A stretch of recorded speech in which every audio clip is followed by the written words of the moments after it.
This is CBC Here and Now. This is a big tariff. Let's not kid ourselves here. 22%. Trump slaps the Corner Brook mill. He manages $330 billion, the Canada Pension Plan. He's highly respected in the world as one of the best secrets of Canada, one of the great strengths. The debut of Team Indigenous. Volleyballers take home the bronze. I can't stop smiling for that one. I'm too proud for it. A wet one coming tomorrow for the south coast. Milder temperatures on the island, and it's still blowing a gale in the west. A full breakdown coming up. Let's get to our top story. More bad news for the mill in Corner Brook. The U.S. is about to slap big tariffs on Canadian newsprint. Here now's Peter Cowan is live in the newsroom with the very latest. Peter, let's start with the impact. Just how big are these tariffs? Well, Anthony, to borrow a phrase from Donald Trump himself, the impact is going to be huge. Originally, the U.S. applied about a 10% tariff. Last night, they announced they're going to add an additional 22% on newsprint from here shipped into the U.S. So if you look at the total impact from that, it's now going to cost newsprint from Corner Brook an extra 32% when it's sold into the U.S. And those are going to be the highest tariffs of any newsprint mill in Canada. And it's going to be expensive. The mill will be out about $30 million a year. The Trump administration says they're concerned about newsprint being dumped into the U.S., where it's sold for less there than it is here. But Kruger, which owns the mill, didn't even get a chance to present any evidence. It was just lumped into a whole bunch of other mills. Now, some Canadian mills, they're going to face almost no duties, which is going to be a competitive problem for Kruger, which sells about half of its newsprint into the U.S. Yeah, I spoke with Mr. Kruger this morning, and I can tell you he's not giving up on Corner Brook, that's for sure, and neither are we as a government. We'll be working with Kruger. We'll be working with whoever it takes, you know, the federal government. So, Peter, what can the province actually do about this? Yeah, it's sort of got to wait for this whole process to work its way through. And right now, there has been no request from Kruger for any sort of financial assistance, although it seems the province is open to at least hearing from any sort of request. But the opposition today says the Premier could be doing a whole lot more. We need to be on a flight to Washington. We need to be knocking on every door that Newfoundland and Labrador can knock on. If the federal government's not going to do it, the Premier needs to do it. Knock on every door. You got 5 days before this kicks in to find some corrective action and show that it's unfair. It's unfair to Newfoundland and Labrador. Now, of course, Newfoundland and Labrador isn't the only area that's been targeted by Trump tariffs. We've seen steel and aluminum in recent days. There's also been softwood lumber. So this is now just a long list of things that have been done under a new protectionist president. Reporting live from the newsroom, I'm Peter Cowan for Here and Now. We have new details tonight about that standoff in Mount Pearl last night. It ended when police barged into the home and took a well-known criminal out of the house. But the trouble at 17 Jersey Avenue didn't end there. And as Here and Now's Ariana Kelland reports, the future seems unclear for Justin Wiseman. This was Justin Wiseman shortly before 7 o'clock. Yelling in distress after a 7-hour standoff that stopped a neighborhood for a day. The usually quiet Mount Pearl street filled with officers with guns and reporters with cameras. But the ordeal wasn't over. This was 17 Jersey Avenue at 9:30 at night. The house was fully involved. There was actually fire coming out through the front window and through the front door as well. We don't know what the initial cause of the fire is. Going to be under investigation. There was smoke coming from the home earlier that day. As Wiseman's standoff with police crept into the supper hour, smoke was seen coming from the house. That's when the RNC's tactical unit decided to get inside and take Wiseman out. The fire department entered the home at that point and gave it the okay. An hour and a half later, police officers stationed outside saw this. Whether or not it was a hotspot that flared up or arson is under investigation. And the man inside the home, well, he hasn't been charged yet. Wiseman was arrested on a parole warrant. And while the scene on Jersey Avenue was quite the spectacle, it certainly wasn't Wiseman's first. Here he is on Springdale Street in 2013, a shotgun to his head. He lasted 9 hours during that standoff after knocking off nearby city superette. Not his first armed robbery either. The cops were trying to kill me. They're trying to kill me. At that time, his history with alcohol abuse was revealed in court, and a judge warned him he could end up dead if he didn't change his ways. Also in 2013, another standoff, this time in prison, when Wiseman and others took part in a hostage-taking of another inmate. They took control of a cell block, threatened to kill hostages and prison guards. The trade? 2 smokes. St. John's Mob, baby. And the next year, he instigated the infamous chapel riot and attack on convicted killer Kenny Green at HMP. Police are still holding the scene here at 17 Jersey Avenue, a charred house in the middle of a residential street home to many senior citizens and families that are shocked by what transpired here yesterday. As for Justin Wiseman, the constabulary says not to expect any charges to be laid today. Ariana Kelland, CBC News, Mount Pearl. The man accused of sending a threatening email that shut down 3 schools in the Clarenville area yesterday has been arrested again. The 45-year-old was initially released yesterday after being charged with uttering threats.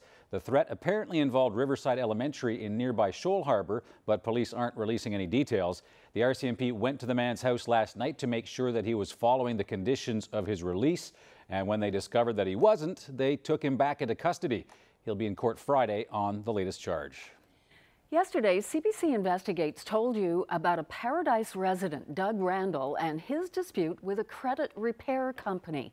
That dispute ended up being resolved. So we decided to go to local experts to get some general advice about fixing your finances. The head of the province's credit counseling services says consumers don't need a third party to help them. He spoke with our Jen White. It's almost like the payday loan business again. It's a legitimate business.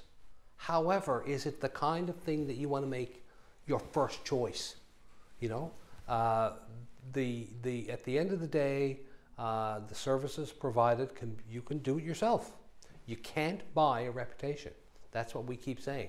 Your credit history, you make it. That third party does not make your reputation. You make it, and it's not complicated. You find a financial institution that offers a secured credit card. You establish an initial rapport with that financial institution. You ask the questions. What do I need to do? What's the time frame? Who will I be involved with? You know, what's the outcome, so on and so forth. And you make your decision based on what you learn in your conversation with the financial institution. High winds have been slamming parts of the south coast, causing Marine Atlantic to cancel its ferry crossings. For much of today, winds from Burin to Port aux Basques were gusting upwards of 100 kilometers an hour, and they peaked at 156 clicks in the wreck house area.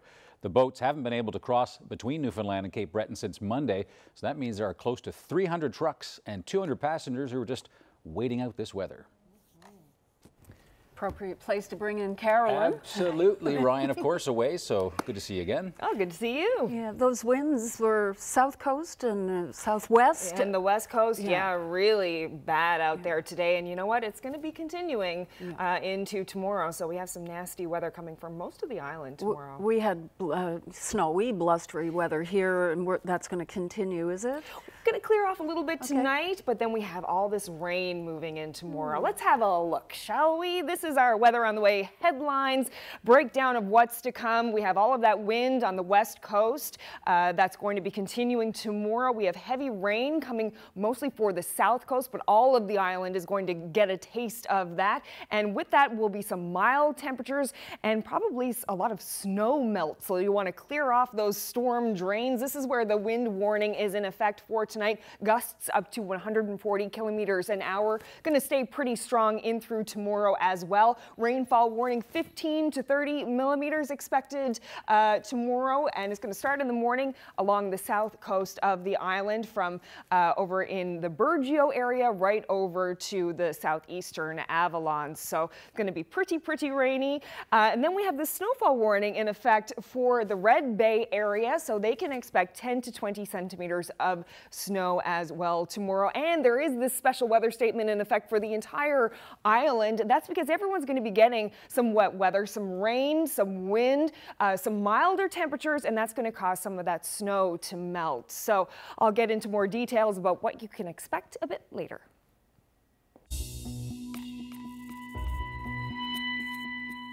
I used to be angry about it.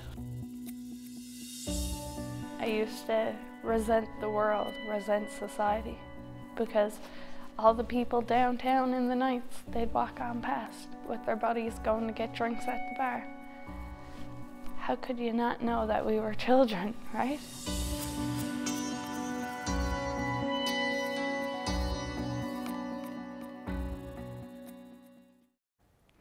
A women's shelter in St. John's doubts that expanding the definition of family violence will make it easier to protect victims. Yesterday's throne speech said adding emotional, psychological, and financial abuse to the definition would help courts grant more emergency protection orders. Here now's Katie Breen has been looking into this story, and she's with us live in studio. Katie, what did you learn? I learned that as is, getting an emergency protection order isn't easy. It's a long process.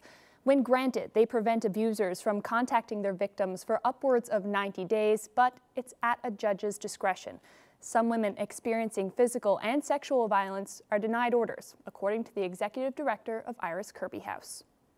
The emergency protection orders aren't working really well. They're working well, but they're not working as well as we need them to for the definitions that already exist. So they're not working as well as we need them to for physical and sexual assault.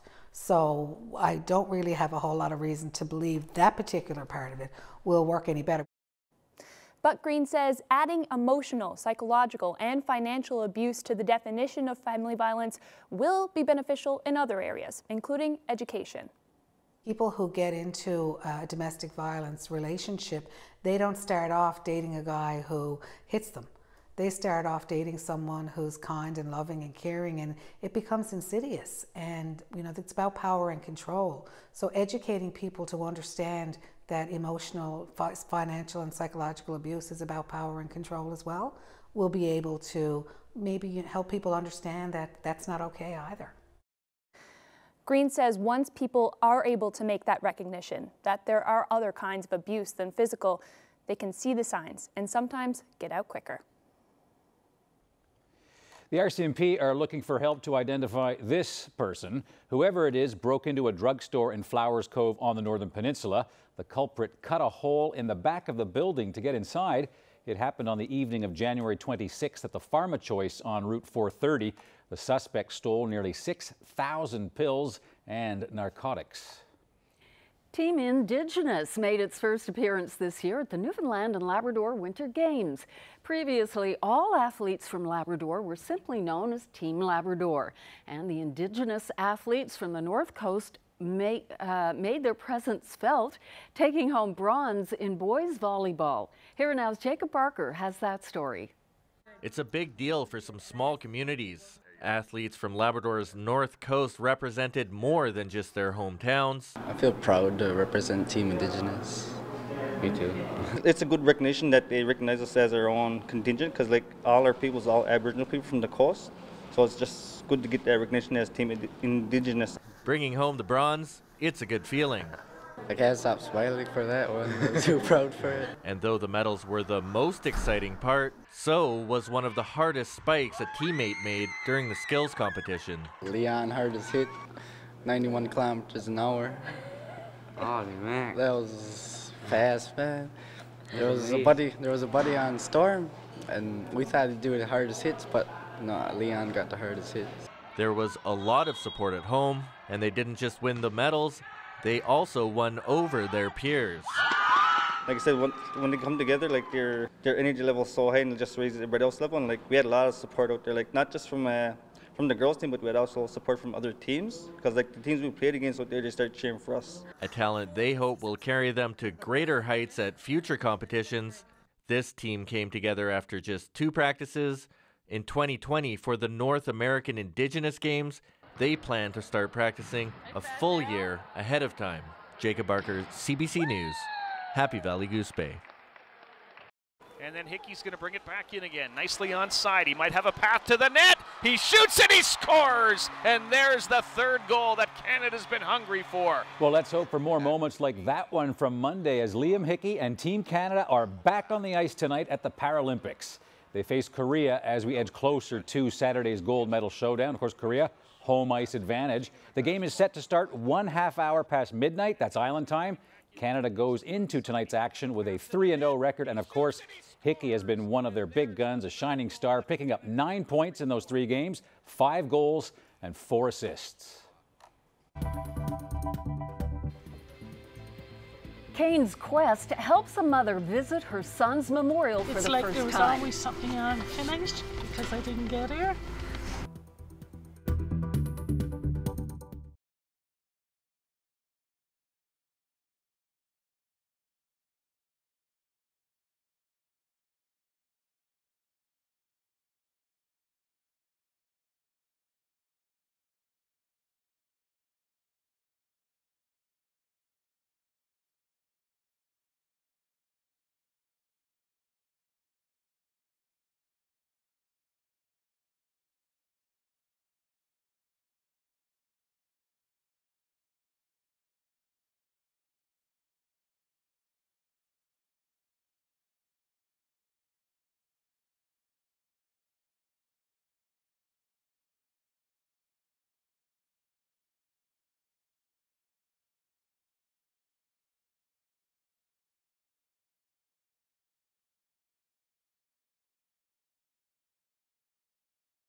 A mother got to visit her son's memorial for the first time. That's what took place in Labrador recently when Maxine and Brian Lewis were given a helicopter ride to Sims Mountain, all thanks to some people at Cain's Quest.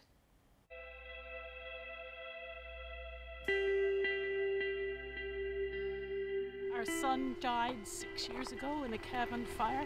He was our only child, and he loved the outdoors, loved Labrador, and Sims River was heaven to him, I guess. After he died, we decided to put his ashes on the top of Sims Mountain because it was a place he absolutely loved.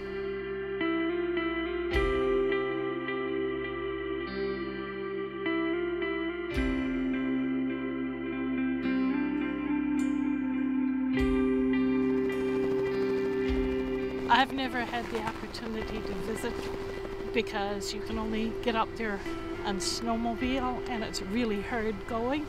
And today I'm going to get my first visit, which I never thought I'd get.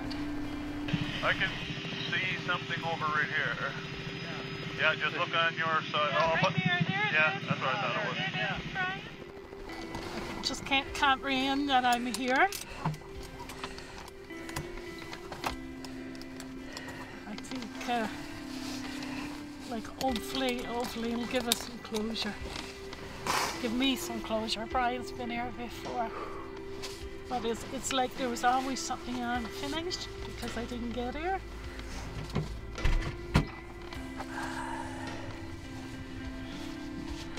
And he would so loved it here.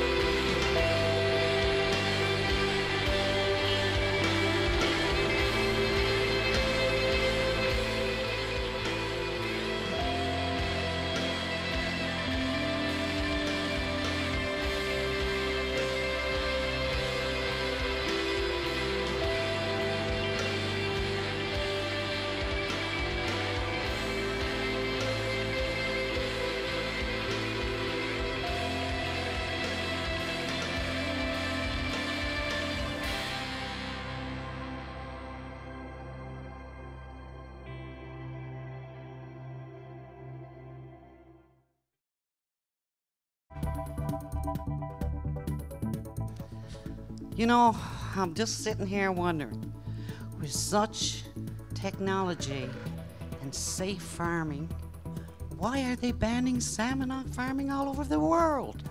Just one of the tough questions from Grieg NL's Marystown meeting.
Well, drove up from Marystown earlier this morning. You could really feel in the van the wind pulling on the highway, so it was kind of breezy. And then the snow came on the Burin Peninsula, and our colleague Mark Quinn got kind of stuck in that coming back. Oh, did he? Yeah, he had to pull off the road. Yeah, well, that's the smart thing to do when things turn bad like that. And then we got a little bit of rain, so it's pretty wet out there now. Not very nice at all this evening. Let's have a look at what's causing that bit of trouble. So this is the system that's been over the province for the past few hours on the Avalon, and they're in the west coast.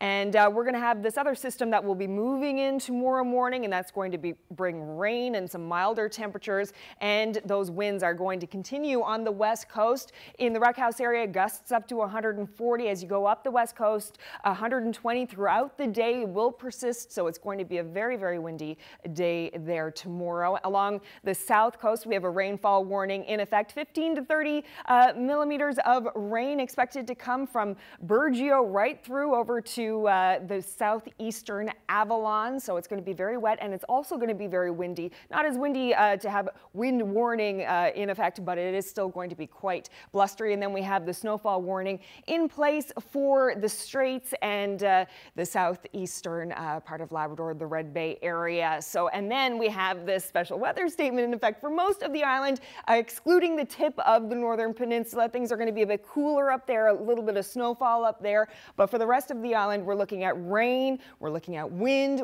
and it's going to be some mild temperatures, and a lot of that snow is expected to melt away tomorrow. So this is the picture tonight heading into tomorrow. You have some of the flurries going up towards Labrador, and then by 7 a.m. tomorrow morning, that's when the south coast will start experiencing that rain. It won't last too long, but you can see how the wind gusts are increasing there as well as we get to 11 o'clock in the morning. But by 1 o'clock, things are starting to clear off a bit there in the Port aux Basques area, but some heavy rainfall expected to continue there in the east. And of course, we have that heavy snowfall as well for the Straits area. So that will start to clear off by supper time tomorrow. So if you're in the St. John's area, you can expect to wake up to cloudy skies tomorrow with a temperature of 1. Fairly breezy, not too bad, gusts up to 50. By the afternoon, things will start to rain. It'll start to get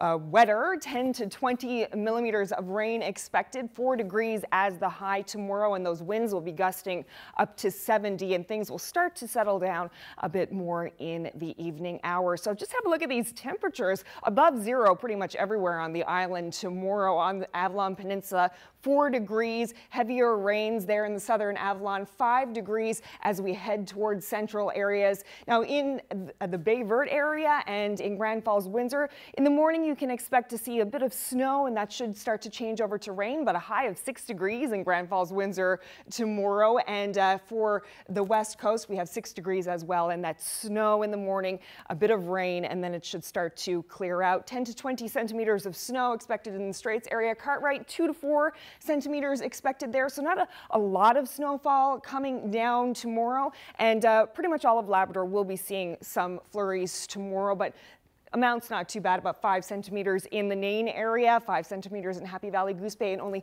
2 to 4 in Lab City. So I'll have a look ahead to the weekend coming up later. Anthony?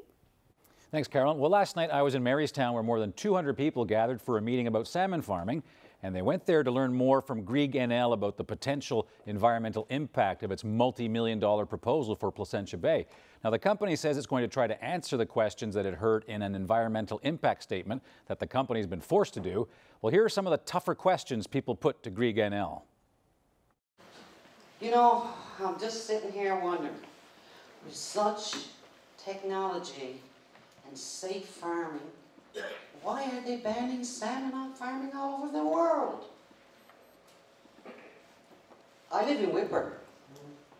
There are no bays around me. I live inland, except for the beautiful rocky river that runs from Placentia into my town and through my town. You are here to do this in EIS because you're forced to. But let me tell you, I don't think our government remembers, but the last page of their assessment guide says that if there is any federal agency that has any say on what you're doing, which you need for your licenses, then this not only has to have this EIA that you're, statement that you're forced to do, it also needs a federal assessment. We're taking too much for granted here. It's wonderful to see the jobs come, and I wish that there were a million salmon cages all around our island, but not at the detriment of our province. You are one. How many sites do you have? How many has Harvest applied for? Let's try 70. Let's try 100. 100 sites. Where is this garbage? What is your waste disposal plan? That's what I want to know. So, I fished the Garnish River in Fortune Bay, and someone mentioned before about the Con River and the Garnish River. I've been fishing the Garnish River since 1982, and since the agriculture came in, I know Greg is not involved in Fortune Bay or Canagra Bay, but ever since the agriculture came to that part of the island, we got a Chernobyl opening in Fortune Bay down in Canagra Bay. So why are we here today like this? From what I've read, I got a couple of papers I just printed off the internet from, everybody got the whole world at the fingertips, and anybody can read this stuff and look at, find out what Greg has been doing in Norway and Scotland. Why are we going on land? Like, you're talking about these few little jobs we want to have. Why not put all these on land, do the hatcheries on land? There's been 5 major companies now do land-based and closed containment salmon farming in this last year. So why not Greg, you're kicked out of Norway, like the Norwegian government, and anybody can check this on the internet, haven't introduced ocean pen salmon license since 2014. So you're coming to this part of the world here now, and all the other major companies are going on land. We got 5 new land-based salmon farms just about ready to go, and some are in process. There's one in Nova Scotia, I know there's one in BC, and they're proving out. So why don't Greg, instead of coming here and giving the few regional jobs they're going to give us what the open pen did, and we know that there's going to be an escape. It's not if, it's when. That's what's going to happen. I know that guy there from the Acroline. What do you do with a piece of knit when you got a 20-ton whale born down on your piece of twine?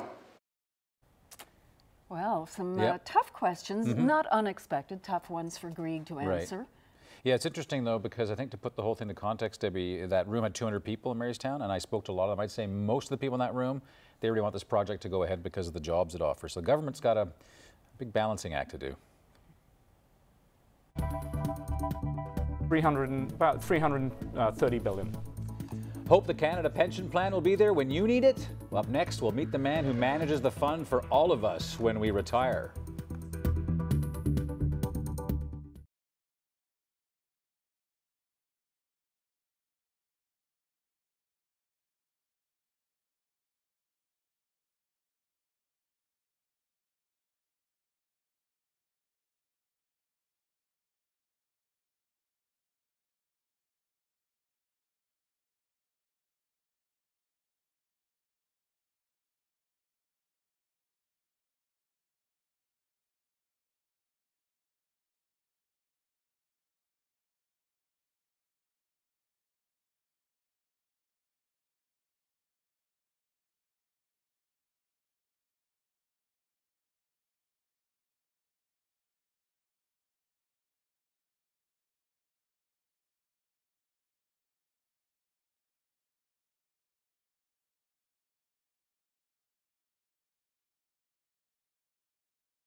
Welcome back to Here and Now. Well, can you name the man who manages more than $330 billion to ensure that there's a Canada pension for you when you retire?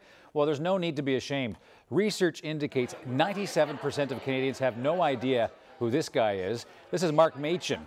The former Goldman Sachs investment banker is now the president of the Canada Pension Plan Investment Board, and he was in St. John's today to raise his profile and also to dispel some fears about the CPP. The St. John's Board of Trade invited me to moderate a discussion with the man who manages $1/3 of $1 trillion of our money to ensure there's something for all of us when we retire. Well, you're a man who manages a fair amount of money on behalf of Canadians. What exactly is your job? How would you describe it? So our job as a fund is to look after the money that is not immediately needed for the retirement for 20 million Canadians. So our job is to make sure it's there, make sure it's stable and growing so that it's available when people retire to pay their pensions. Well, one thing you might be able to explain to me is I think there is, well, what turns out to be a myth that when I get older, the Canada Pension Plan's not going to be there for me. Can you explain why so many people seem to believe that? Yeah, it's very, you know, I've only been in Canada 2 years, so I've worked overseas a long time. But I've known the Canada Pension Plan from afar and respected it, and is highly respected in the world as one of the best secrets of Canada, one of the great strengths, that the fund is going to be there. It's incredibly sustainable. It's measured by the chief actuary every 3 years. The chief actuary confirms that it's sustainable over 75 years. And what is that? The fund's going to be there. The chief actuary? So the chief actuary, so there's a little known but very important official in Ottawa who comes in every 3 years and assesses whether the pension fund is going to be sustainable. And he's been doing it for decades. And so every 3 years he'll come in, he'll look at all the projections, you know, how the population's going to grow, how the economy's going to do, you know, how long people are going to live, and what's coming in, how much money there is, how much has been paid. And he'll do all that, and he'll look at over 75 years, do a calculation, say, yep, it's sustainable. Okay. He did that 2016 again and said, yep, it's sustainable. So it's going to be there. How much cash is in this thing? It's big, right? It's about 330 billion today, yeah. And likely to keep growing because there's going to be a growing need for that pension money, and that's our job, is to keep growing it. In terms of its growth and its return on investment, because that's your job is to actually look around at opportunities, a lot of them foreign opportunities, and invest to keep the fund viable. Yep. Right. So what's the growth like, or what's the historic growth of the fund been like? Yeah, the growth has been, you know, we've had some good years. So the last 5 years, growth has been over 12%. The last 10 years has been sort of 7.5% growth. Right. So, you know, good, solid growth. And our job is to maximize returns without undue risk of loss. So it's making sure that we have good, stable growth over time. Diversified portfolio. We don't have all our eggs in one basket. We invest in lots of different countries, lots of different strategies. We invest in safe things like infrastructure, like roads and bridges and ports and things like that, as well as in private equity and other things that may have a little bit more risk and return on them. So you've come to St. John's to talk to the Board of Trade about this, and obviously you've got a message to deliver, which is a good news story. As you probably know, the economy of Newfoundland and Labrador, one of the weaker provincial economies in the country. So talking to people who are watching Here and Now, what would your message be about the Canada Pension Plan and their future? Well, the key thing for me is to communicate that the fund is going to be there. And don't believe me, believe the chief actuary who comes in and measures it. The fund's going to be there for when people retire. So that's the first thing. Is there's a lot of myth around this. There was a big shock in the country 20 years ago before things were restructured, and that's still, people still remember that from 20 years ago in the 90s. When if things had carried on as they were in the 90s, then there wouldn't be money in the fund. The Paul Martin years. Exactly. Right? Yeah. So there were some brave decisions that were made back then, which has put the fund in a really good place. Okay. It created us to manage the money professionally, and it changed the structure of the fund, so it's now totally sustainable. So the fund will be there. That's the first thing.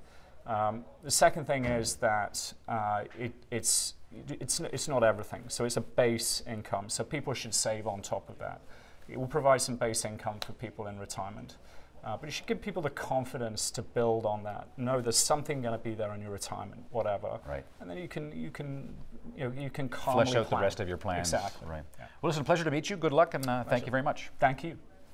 CBC NL presents tasty tunes with local musicians and chefs, a songwriter circle and small plates in support of the Community Food Sharing Association.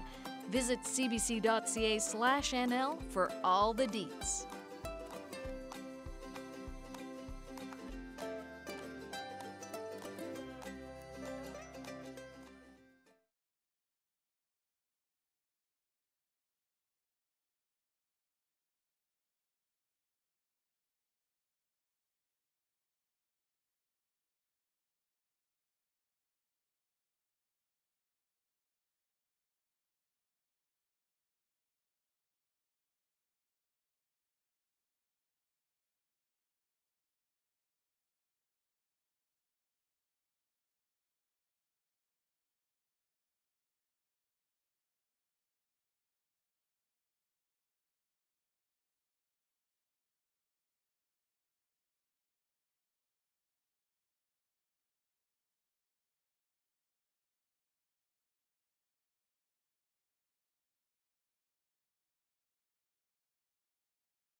It is time now to introduce our young athlete of the day. 13-year-old Kaylee Caines is from Bear Cove. And she enjoys lacing up to play hockey with her team, the Straits Rifters.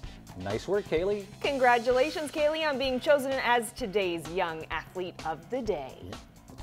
The weather update is brought to you by Belltone Hearing Service St. John's, helping the world hear better. Before we get to the weather, I like that name, the Rifters. Yeah, They're looking good. for a name now for the ECHL team. Throw that's that not in the bad. hat. I like that. Yeah. It's a good one. So yeah, let's have a look at what's coming. And there's a lot of weather on the way, but I thought I'd start with just a look at the highs today, because temperatures are actually not too bad on the island. Above zero pretty much everywhere except for St. Anthony today. So 5 degrees in Stephenville was the high. So cooler, of course, in Labrador, but those temperatures are going to hang on tomorrow and actually go up a bit. And we do have this wind warning to recap. Wind warning in place for the west coast, gusts up to 120 along the west coast, getting up to 140 in the Wreck House area, and this rainfall warning for the south coast from Burgeo right over to southeastern Avalon. 15 to 30 millimeters of rain expected to start early tomorrow morning and continue for most of the day tomorrow in the east. And we have the snowfall warning in effect for the Red Bay, Lanza-Claire area, so 10 to 20 centimeters of snow expected there. A lot of Labrador should be seeing some snow tomorrow, but not those kinds of amounts. So we also have this special weather statement in effect for tomorrow. That's because of the rain that's coming, and it's going to be pretty blustery, windy, mild, and we're expecting some of the snow to melt. So Environment Canada is warning people to clear off the storm drains in case of some flooding. So this is the temperature tomorrow. The highs, Grand Falls, Windsor, Corner Brook, getting up to 6 degrees. So quite nice and temperature-wise tomorrow, but it is going to be wet. And as you head up to Labrador, you have the snowfall in the Straits area, and flurries and snow for most of Labrador. Amounts not too much. Lab City expecting 2 to 4 centimeters, about 5 centimeters in Nain, so not a whole lot of snow. So as we move into the weekend, this is Friday at 6 a.m. Once the system that's bringing all the rain moves off, things start to really quiet down over the next few days. You can see all of these flurries in Labrador and on the island. That's kind of what we're going to be into over the next few days, is those chance of flurries throughout the day, continuing throughout Friday. So overall, it could be quite a nice day in the east. Fairly clear, 4 degrees on Friday. Cooler in Labrador. Much cooler in Lab City, -9 as the high there on Friday. So yeah, that's going to continue. We have a chance of flurries or showers for central and the east, flurries on the west, and flurries for the eastern part of Labrador, maybe a bit heavier snow in Lab West. So Friday overnight into Saturday, which of course is St. Paddy's Day. Everyone wants to know how it's looking. It's going to be a very similar story to Friday, with a chance of flurries for the entire island there, mostly in the morning or in the evening time. So yeah, but overall it's going to be pretty nice. Temperatures just around the freezing mark. Cooler in western Labrador, -8 as the high there, but chance of flurries right across the board pretty much for everyone. So we have our little dancing leprechaun there. And as we head into the work week, you can see that that's the trend really for the next while. No major systems on the way. We're just looking at a chance of flurries pretty much every day as well for Labrador. Temperatures -5 on Sunday, -13 in Lab West. So things may start to clear off on Wednesday, but yeah, we're into the flurries now for a while. Anthony? In national and international news tonight, Stephen Hawking is being remembered for his colossal mind and wonderful spirit. Though ALS put the world-renowned physicist in a wheelchair for decades, his curiosity was limitless and his passion for life and the universe endless. Hawking died early this morning at the age of 76. Lorenda Redekop has more now on the legacy he leaves behind. A rare celebrity scientist, known for his brilliant mind, Stephen Hawking was also recognizable around the world for his highly specialized wheelchair and that distinct computerized voice that allowed him to communicate with the world. Finding the answer to search for life beyond Earth. Hawking made complex theoretical physics more accessible, writing a best-selling book about his work. Stephen Hawking taught us about the bizarre world of quantum physics, extreme gravity, and black holes, and even the beginning of the universe. And those, you can't get any bigger than that. Hawking argued black holes could actually emit electromagnetic radiation. It is a sad day, but on the other hand, I think we should celebrate and reflect on an incredible life. Somebody who's totally inspiring. He got the chance to take a zero-gravity flight and was able to move without his wheelchair. Among his awards, a U.S. Presidential Medal for his contributions. Professor Stephen Hawking was a brilliant man and a mediocre student. Stephen Hawking! He had a cameo role in The Simpsons.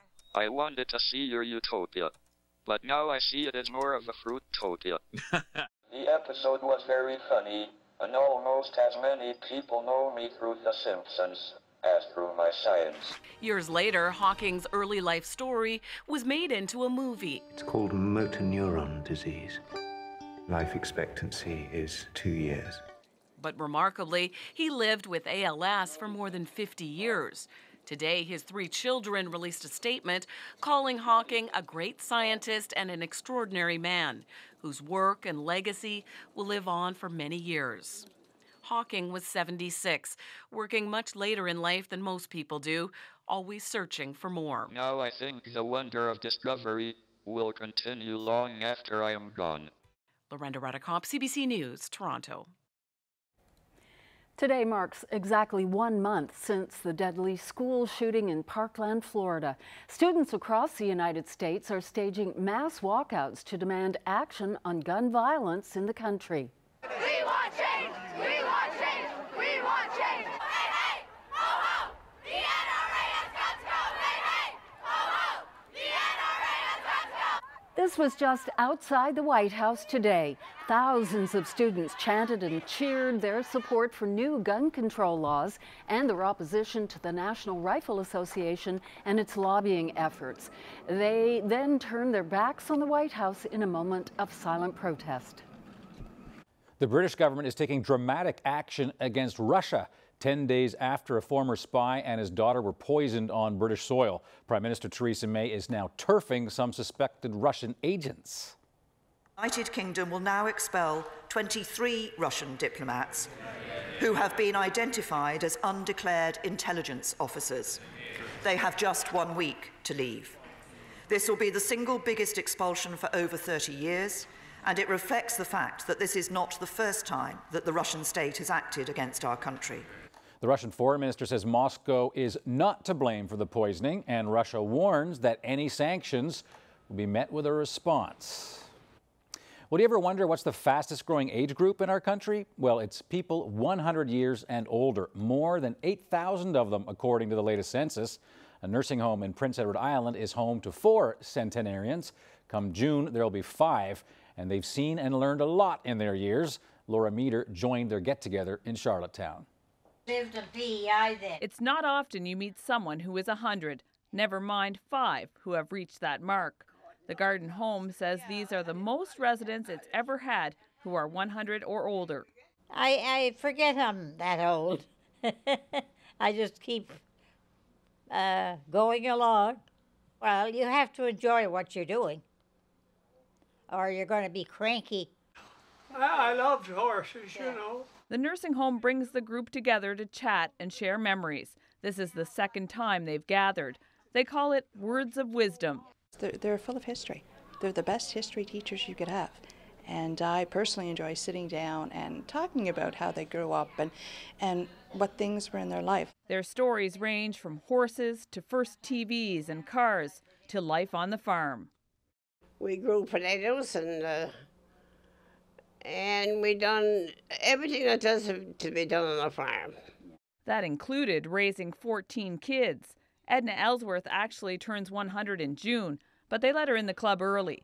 She says it's important to have a sense of humor. As people should learn to be jolly and laugh. Yeah, I think so. For the most part, their advice is simple. Enjoy life and find what makes you happy. And maybe the most important? We've always had good meals, home-cooked meals that my mother cooked. She was an excellent cook. I think it's a little more important as you get older to have your home-cooked meals. And a little more advice. Just get up and do what you want to do, I guess. Not just listening to everybody. You have to think for yourself. Think. The Garden Home says it's important to recognize this group and plans to get them together regularly. Laura Meter, CBC News, Charlottetown. Well, a Nova Scotia company is behind one of the hottest toys on the market right now. The tactile toys are called Soft and Slow Squishies, and they're flying off the shelves. Colleen Jones has the story. They're like marshmallows. If you don't have school-age kids, you might not be familiar with Soft and Slow Squishies. Or how about Orb Molecules? The hottest toy in the world right now has been dreamt up here on Herring Cove Road in an unassuming building where creativity and imagination is encouraged to run wild. Okay, what kid doesn't want this? Right? Down in the prototype room, Chloe Spears is testing out a new squishable and using something called Brainy Putty. You play all day? Pretty much, yeah. That's my job description. Orb started humbly. Back in the 80s, CEO Stephen Kay invented a toy. So this is a FlexiStar 6, and if you fold it just the right way, you can make 2 cubes. So this is where it all started. But it's been this past year, led by kids' obsession with these squishies, that's caused exponential growth. From 5 million toys sold last year to 20 million around the world. 10,000 new stores have added Orb toys. It's been a wild ride this year. We've grown almost 400% this year. 400% growth. Few companies experience that. Brianne and Ryan Fraser are getting ready to head to Los Angeles with some of their hot products to show off at a toy industry event. You've got to wow these people. Yeah, exactly. We have to kind of create that awe and wonder that Orb's known for.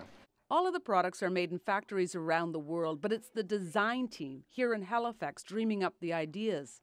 Once the graphics team has drawn something up, it comes downstairs to Chris McKenzie. She 3D prints the prototypes. If they like what they see here, mass production begins. This is that fidget toy, the hottest fidget toy right now. You may remember a couple of months ago it was spinners, now it's squishies. And this Nova Scotia company is leading the world in the market. This isn't the only company in Atlantic Canada with this kind of under-the-radar feeling. And there's a lot of really cool companies here, and I don't think we sing the praises enough. Colleen Jones, CBC News, Halifax. I just had to show you this picture. This is our viewer picture of the day. There's a little story behind this one. Yeah. I'll tell you all about it after the break. Nothing like a winter game of whack-a-mole. I hope not.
We know that art is subjective, but this creation certainly proves it.